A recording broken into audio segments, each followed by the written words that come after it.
而家等我同你介紹一下呢個故事入邊嘅人物啦。呢個呢係小魚，呢個係小魚嘅媽媽，呢個係爸爸，仲有呢小飛呢係佢哋屋企嘅臘腸狗啊。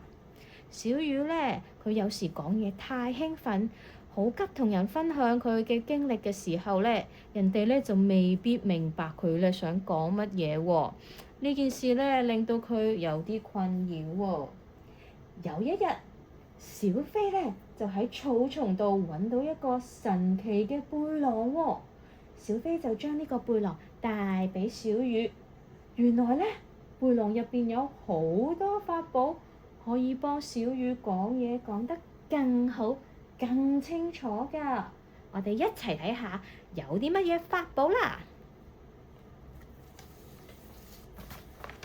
嗱，呢個公仔呢，就係代表人物，即係故事嘅背景之一。故事入邊呢，有啲咩人啊，或者角色啊，例如爸爸媽媽呢啲呢，就係人物啦。